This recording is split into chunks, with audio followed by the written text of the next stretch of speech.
You're in the place where mysteries and the missing meet, where conspiracies lurk around every corner. Welcome to the Deep, Dark Truth. Welcome back to the Deep Dark Truth. I'm Moe. I'm Chip. And I'm Mikey. And today we are covering a case out of Missouri, a missing persons case, that of Lena Chapin. But first, let's hear from our friends over at Ghost Town. Hi, I'm Rebecca Lieb. And I'm Jason Horton. And we're the hosts of Ghost Town, a comedy podcast about all places abandoned, tragic, mysterious, haunted, and true crimey. That's not a word. We cover all kinds of locations like the Los Feliz Murder House, an LA murder frozen in time, Action Park, the world's most dangerous amusement park, JonBenet Ramsey's house, Woodstock 99, the Cecil Hotel, and the Black House. Ooh, Satan. So pause the podcast you're currently listening to immediately and go subscribe to Ghost Town. You can find us at Apple Podcasts or wherever you get your podcasts. And we're back. Hopefully you enjoyed that message from Ghost Town, and you'll be going to check them out right after this episode. Now, I haven't seen a whole lot of coverage on this case, and I have to say I'm very surprised because this case is completely bizarre, and at times it implicates certain family members, but I think it's something that needs a lot more coverage. Agreed. We're just going to jump right into the story. In 2003, a 17-year-old Lena Chapin walked up to a house of her former stepfather in Carlene, Missouri, having not seen him in a number of years. Albert was both her former stepfather and step-uncle, as Lena's mother, Sandy, had been married to Albert and later left him for his brother, Gary. But her visit to Albert McCullough wasn't for a friendly visit or a happy reunion. Lena was living with a dark secret, and she felt that Albert was the most entitled to hearing its tale because Albert was entitled to closure.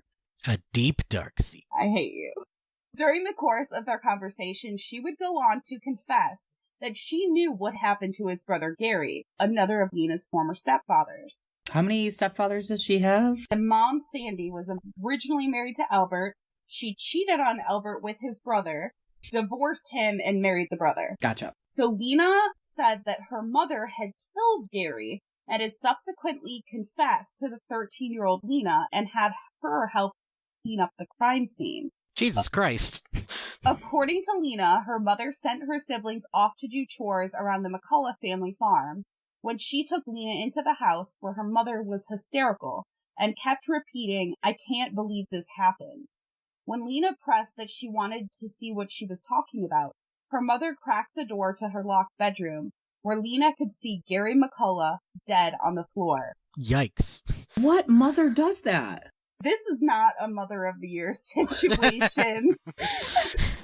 Clearly, just go look at your stepfather dead. Your uncle stepfather. No, the other one's the uncle stepfather. This one's just, he would have been the uncle stepfather first. They're both uncle stepfathers. Yeah. Oh, shit. So weird. So for 2 days, Lena and Sandy worked tirelessly, ripping up carpeting, cleaning, and disposing of Gary's body by incineration. Dear Lord. All the while, Lena's siblings went to school like normal, sheltered from the secret that would slowly tear Lena apart. Okay, so if they're ripping up carpeting and things, how did the other kids not notice? Or are we going to get to them not noticing? Well, part of it is they're cleaning and they're doing all these things, and the kids are out in the barn, but I think if my mom got rid of carpeting and I'm a kid, I'm not gonna say, oh, mom must have got rid of the carpet because there was dead bodies. Like, they probably just thought, oh, mom complained about that ugly carpeting, which is probably what the mom said, because... And your research says the siblings went to school like normal, so maybe Lena had stayed home a few days from school. And that's exactly what happened. So Lena stayed home while the other siblings went to school. Gotcha. Great, we're pulling out Lena from her education for this. That's your big thing? Okay.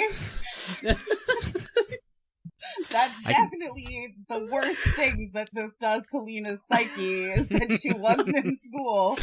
She missed 2 days of education she can never get back. Lena thought that Albert could have answers.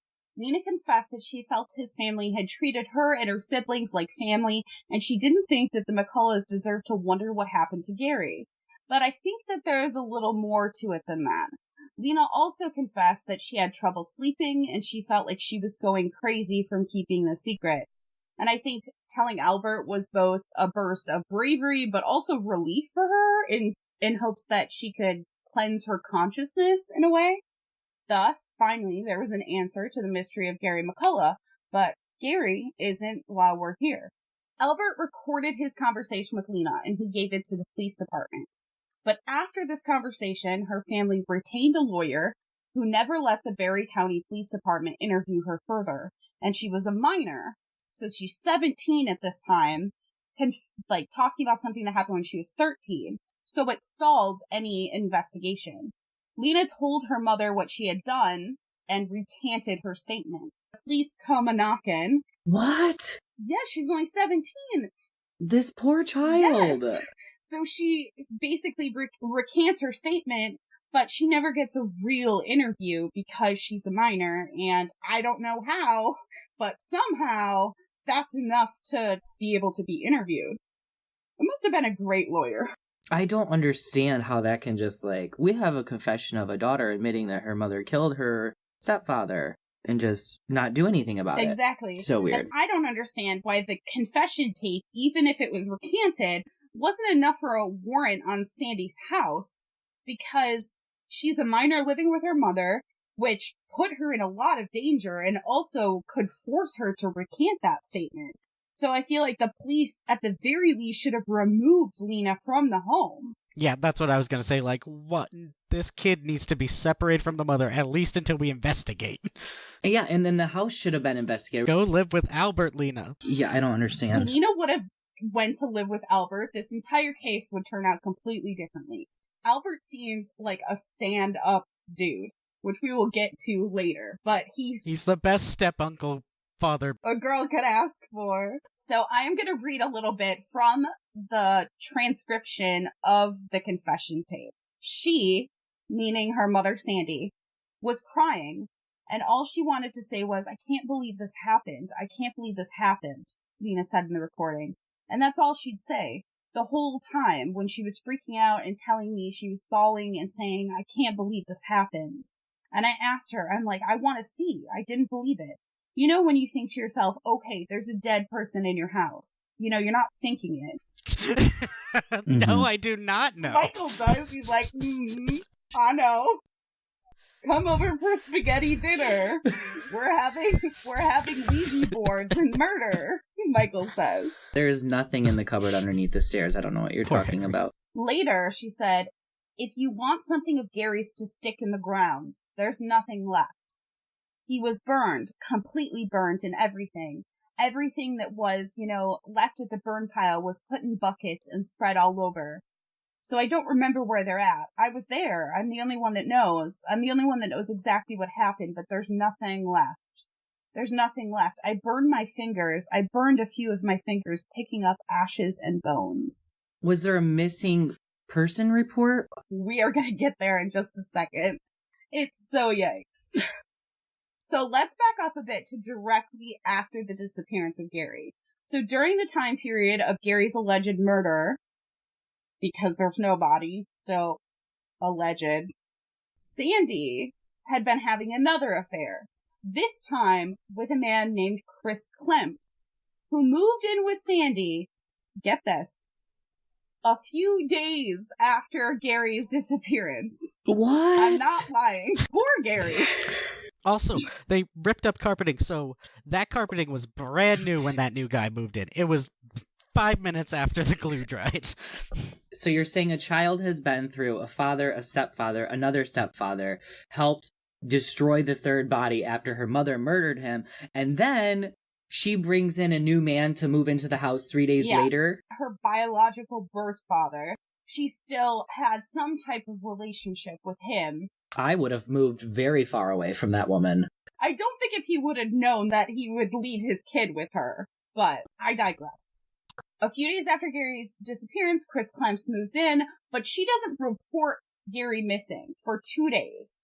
And the reason she does was because Barry County deputies came to her front door at an unrelated matter. It had something to do with a cattle call, which I don't I don't really get. I know that they live on a farm. I don't understand, but like exactly the circumstances, but they came there because of the cattle call.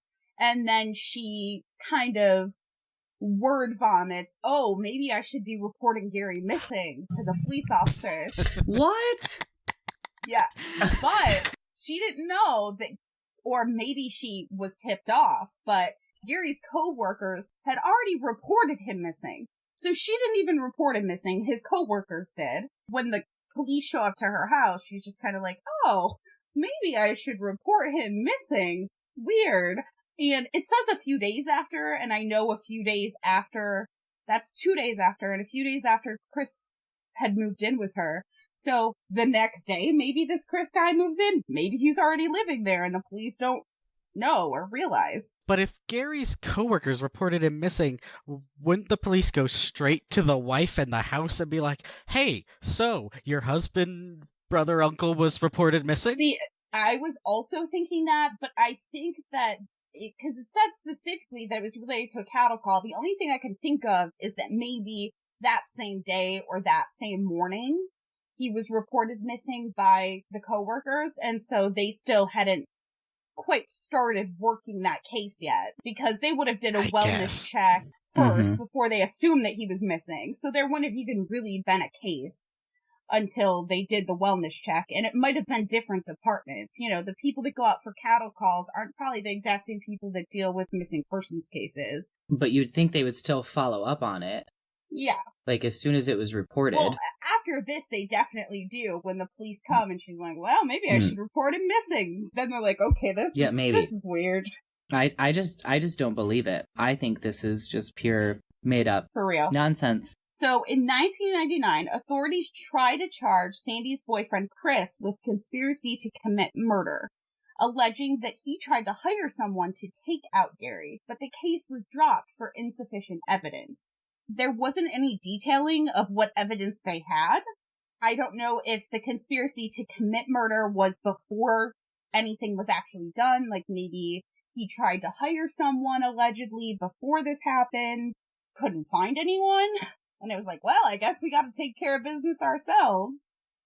But also didn't do any of the business because the child is the one who burned the body. Yeah, but we'll get into a little bit later, but Lena says in her confession that most of the bones were gone when she came back, and so there's some questions of how, well, first of all, who actually completely disposed of the body, because there would have been big pieces of bone and stuff left over, even if burning a body.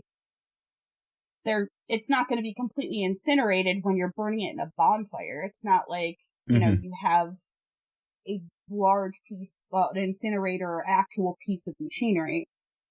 Right.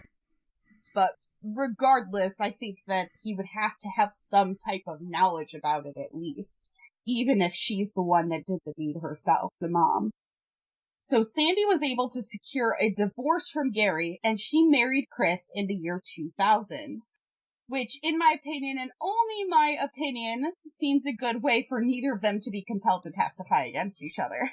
Like, that's the answer. Yeah. Right? Yeah. I mean, in that case, either of them could have decided to sell the other one out and take a deal, but they can't be compelled to testify unless they agree. So we're going to jump forward in time now to 2005.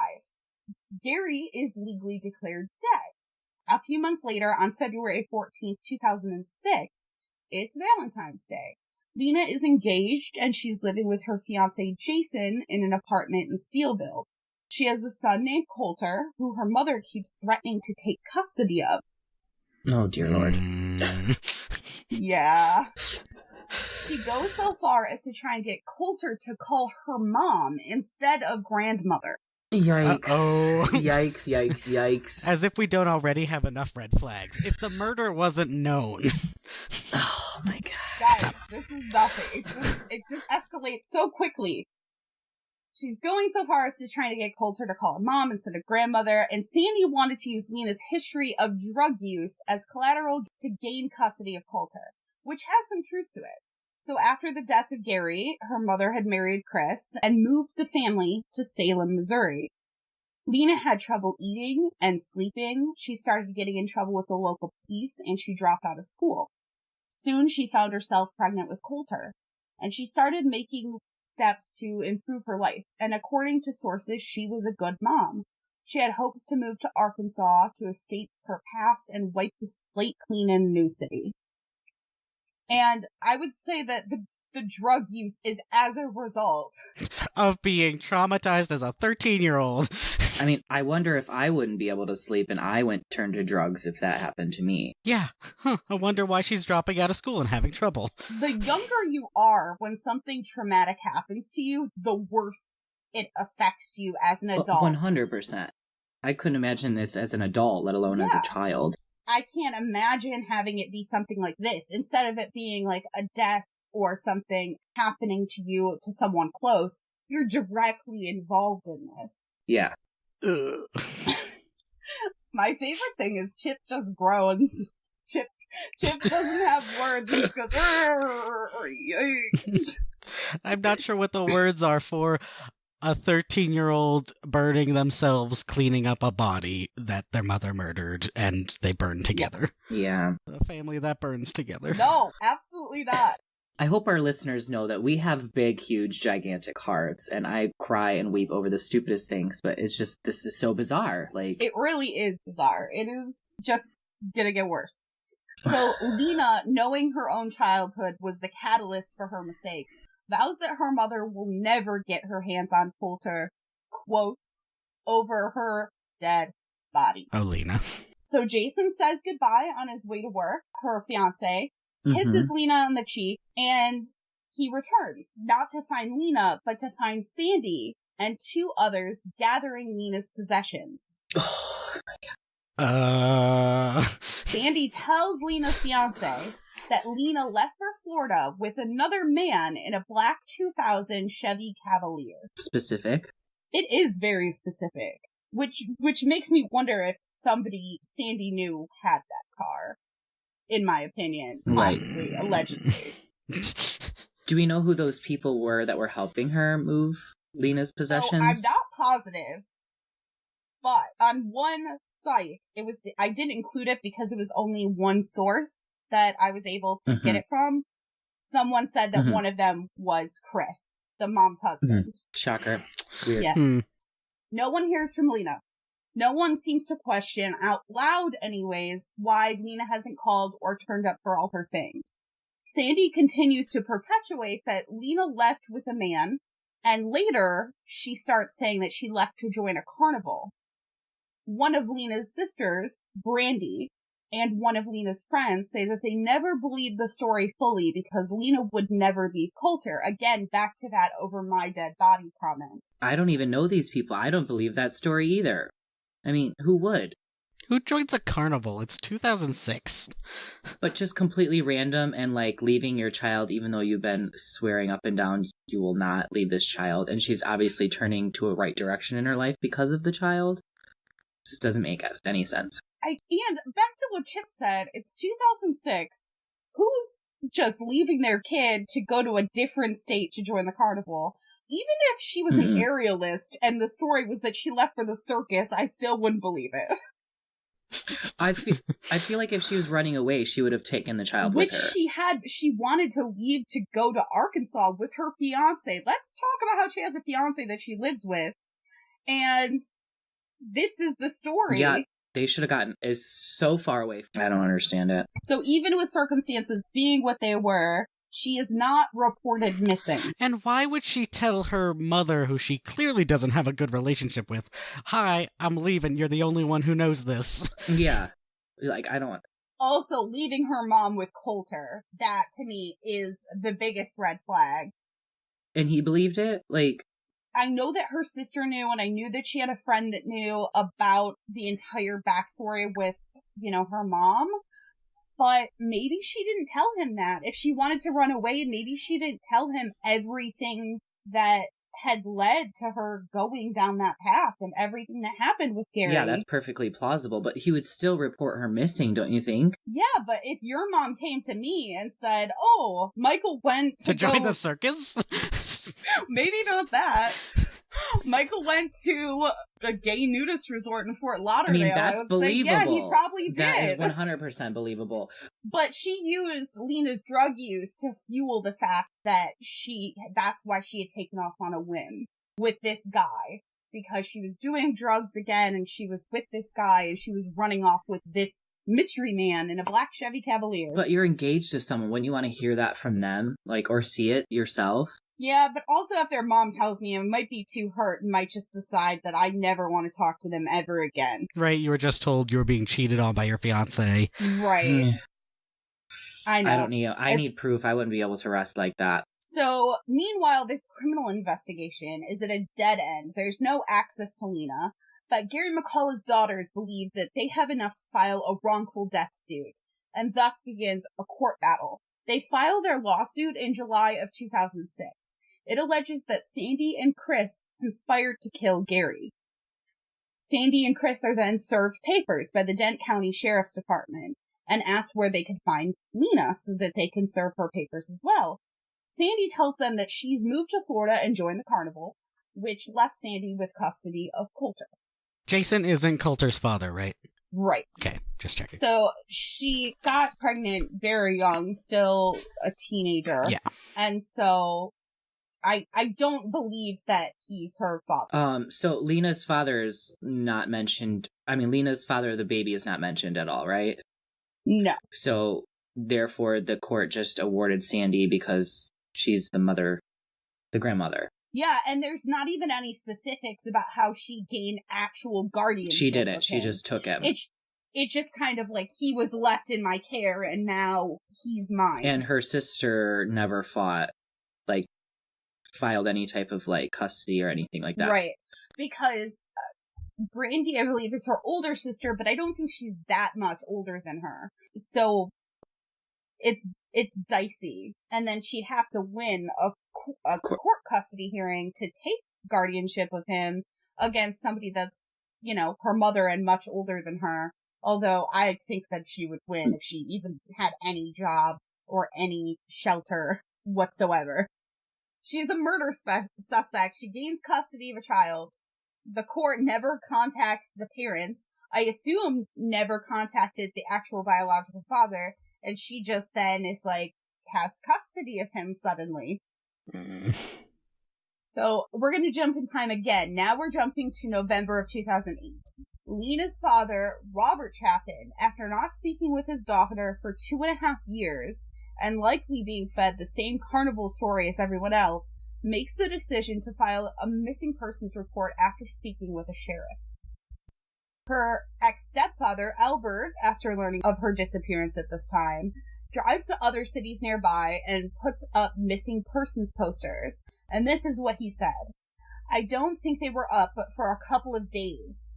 Sandy was going around and taking them down just as fast as we would put them up. I don't know how you could possibly draw more attention to yourself. If there was a book that I could write that was I'm not sure how to get away with murder, but this is definitely not the way to get away with murder by Moe, it would be, don't make yourself a target. Don't take down missing persons posters.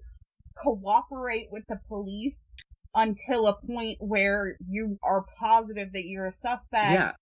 Yeah. Don't take a polygraph test because even if you're innocent, polygraph tests are unpredictable. She's just... Which proves my theory that you wrote this. This is my screenplay. I believe that. Just for the allegedly side, stepfather Albert says this, and he does probably believe that Sandy killed his brother. Yeah, absolutely. I mean, there was another quote that basically said, once I found out another person in the family. For me, reading that quote, I felt like he still saw Lena as family, just like his brother. She went from being his stepdaughter to his niece. I don't know. But how does he just let that, like, how does he not go to the police officers and be like, she's taking down these missing persons posters? Well, I think the police are very aware of a lot of things that are happening in this case. The problem is they just don't have enough proof. Everything's so circumstantial. Probably because they still haven't looked in the house. Yes. Well, they've also moved so many times. Like they moved to Salem after Gary died. I mean, you I'm can sure find blood on the floor years later. Wait, I'm gonna get there. Oh, God. I'm gonna get there. Well, yeah, you wrote this, so you know this passage of... It would be another 4 years until the police look into it, with the detective saying that Sandy interfered with their investigating, claiming that Lena was now a prostitute trying to pay for her drugs, and a myriad of other stories. Lena is called to testify, but never receives a summons, and her social security number has been inactive since her disappearance. Okay, but how is Sandy interfering with this investigation so much that they can't look into it for 4 fucking years? Yeah, I don't... And how does she know that Lena's a prostitute now, paying for drugs with prostitution? And if they're saying that she's interfering, then why aren't they arresting her or, like, further investigating her? Right. I don't understand it. I wish that I had better answers for you. Not only because I would like to know, but also because there's a lot of Reddit threads and discussion, but as far as actual journalistic pieces on this, there is not very many. All right, I will pack up my shit. We're going to Missouri. So after Lena moves out, and after the fiancé moves out, the landlord says that there was staining on the carpeting. Oh, and she no. didn't think anything about the staining on the carpeting. She just, thought that it was a stain. And Lena wasn't there to get her security deposit back, I'm assuming.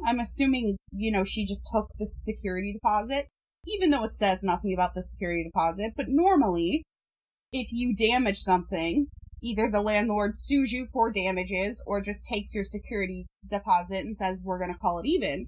So there was some staining, although it seems like it was pretty well cleaned up. And the apartment burned down a few years later. Oh. Color me shocked. Destroying any potential evidence that could have went back to get from the scene, from at least underneath the floorboards where the carpet was. Capital Y, yikes. Yes. Oh my God. I didn't see the stain coming at all. But do we have any information on this arson? Because, what happened to this apartment building?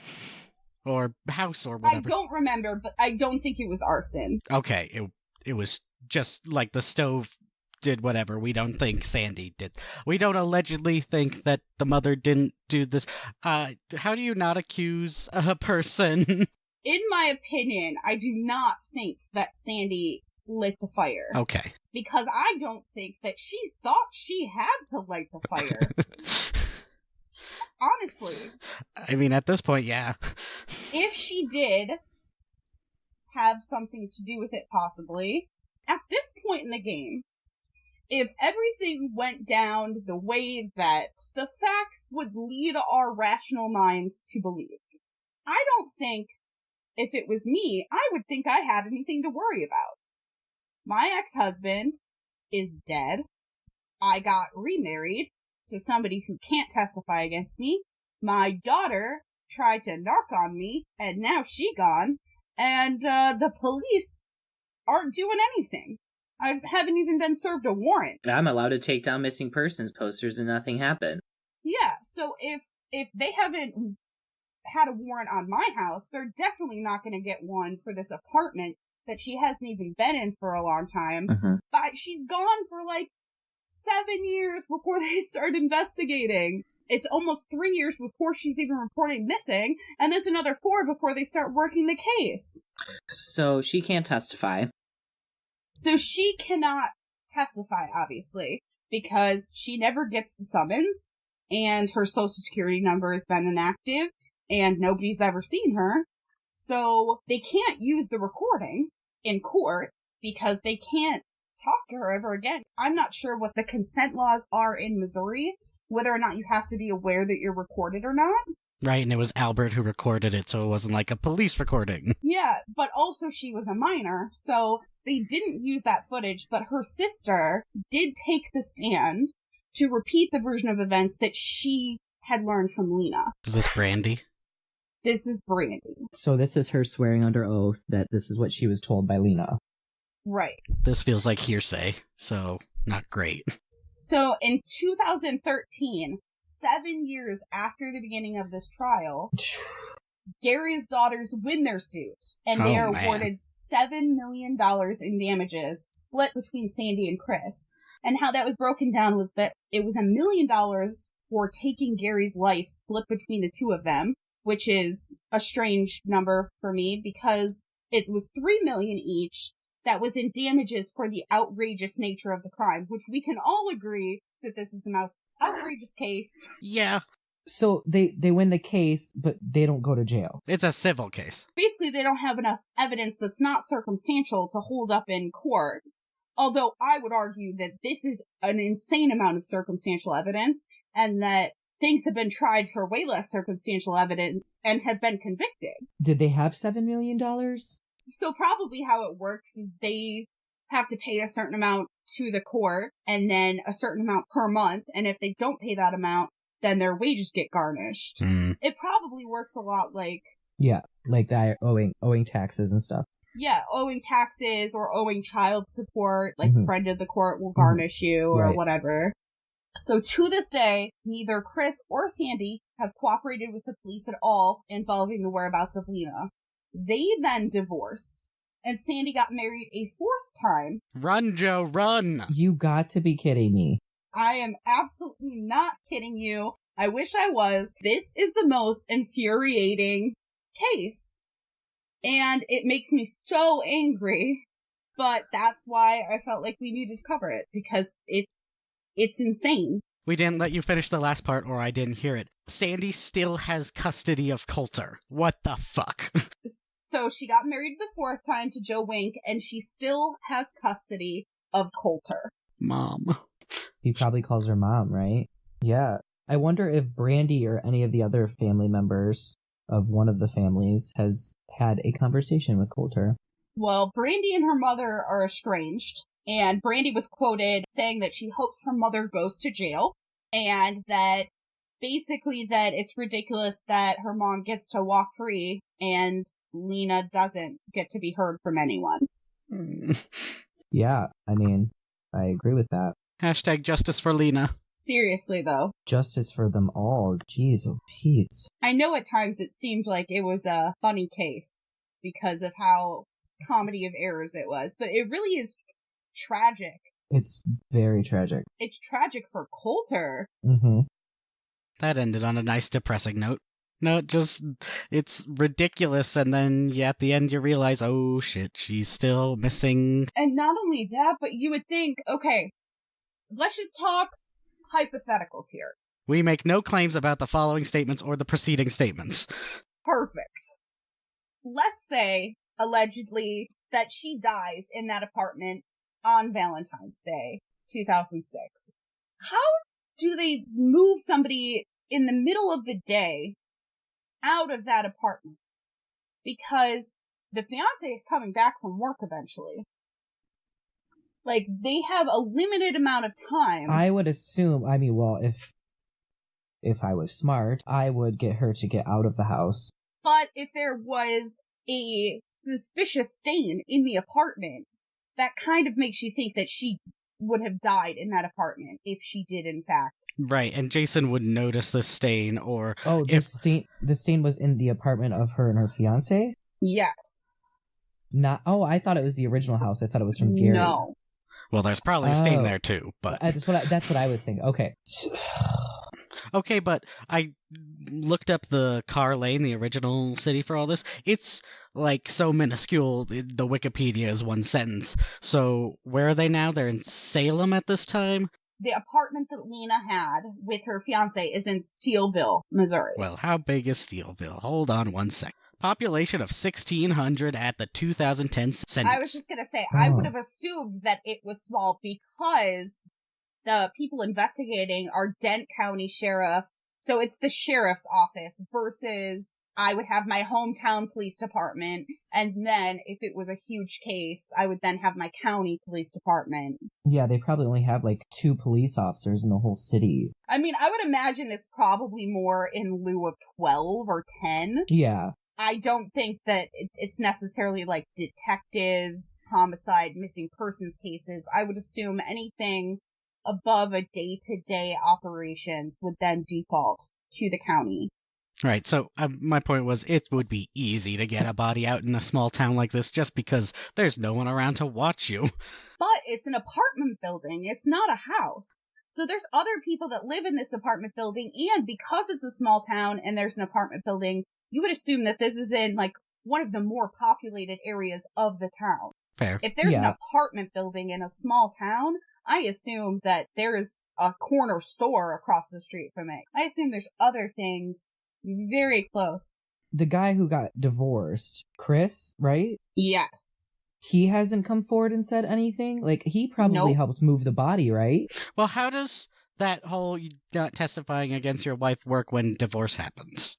Also makes me, again, go back to the I'm safe, so I'm not worried about necessarily covering all my tracks to a squeaky clean level. Like, I don't think that whoever had something to do with her disappearance had anything to do with apartment building burning down. Because I don't think anybody felt like they had to. No, divorce does cover it. Even after you get divorced, spousal privilege exists. That's garbage. He could take a deal, though. I mean, he could narc, but he doesn't want to because he was probably involved in both of them. Yeah. And if he confesses to what, he would have to make sure that he had a deal that if he implicated himself in either of the crimes. Right. I mean, I think that's the link. You need to get to Chris. Which, honestly, I'm gonna be 100% honest, I think is worth it. As, like, a citizen, knowing that somebody is effectively getting away with murder. Yeah. That's her daughter. Like, if you could potentially, allegedly kill your own daughter, then I'm way more frightened of you than I am of that guy. True. But I think that's the key. Like, the detective, the county sheriff's office should be, like, 100% investigating Chris. And so they probably have tried to get him to flip on her. But they're the law. Like, I don't know. It's unlikely for her to do the flipping. Yeah. Very much well, so. I mean, even you go, oh, he made me do it. He made me kill my daughter. It's been too long. Yeah. And at one point, somebody had said it wasn't clear who said it. It sounded like it might have been one of Lena's friends. But they basically said somebody has to know what happened to Lena, but people are scared of Sandy, which is valid. Yeah. If, what we believe may have happened. Fair. I have a huge problem with letting this go. And that's why I think there needs to be a lot more awareness brought to the case, because, like, I have a lot of anger about this case because there's so many times where I don't understand why they couldn't get a warrant. Mm-hmm. I don't understand why they allowed the mother, knowing what they knew, knowing the whole backstory, that Lena had confessed about her mom, that they just assumed that the mom would be a reliable source of information at any point to where she might be. It had been 3 years since the confession before Lena disappeared, but they were just filing the civil lawsuit. Oh, and I didn't tell you. Oh, no. In between the civil suit being filed, right after Lena had disappeared, Lena disappeared in February, the civil suit was filed in July. 2 months later, in September, Sandy said that she was attacked by a man in camouflage, and that man was in fact Gary McCullough, who wasn't dead, was just in hiding. I'm sorry? What? How did you forget this bit? Yeah. Also, I read up and found this from her sister Jean Decker. She said Lena really was the glue that held us together when all 6 of us plus a stepsister had to share a bedroom. She would crawl across the 3 bunk beds that were lined up in the bedroom and read to me. I'm so glad God gave her us as a sister. Oh. That's so sad. It's so sad. So, justice for Lena, justice for Coulter, fuck everything, and look out for Gary lurking in your bushes. I think that in some way or another, people deserve to know what happened to Lena. And, I mean, people like her sisters, people like Coulter, people like Albert, who obviously very much cared about her. Lena is considered an endangered missing person, and you can help by reaching out to Detective Rick Letchworth of the Dent County Sheriff's Office if you have any kind of information concerning Lena Chapin's disappearance. And that number is 573-729-3241, and we will also include it in our show notes. Be sure to reach out to us on Facebook and Twitter, and let us know what kind of cases you want to see in the future, and feel free to discuss Lena's case. We make no claims about the guilt of Sandy, Chris, or any other individuals, living or dead, but also, come on. That is all for this episode. I'm Moe. I'm Chip. I'm Mikey. See you next time. You just listened to the Deep Dark Truth Podcast. See you next time. And remember, your local cryptids want to meet you.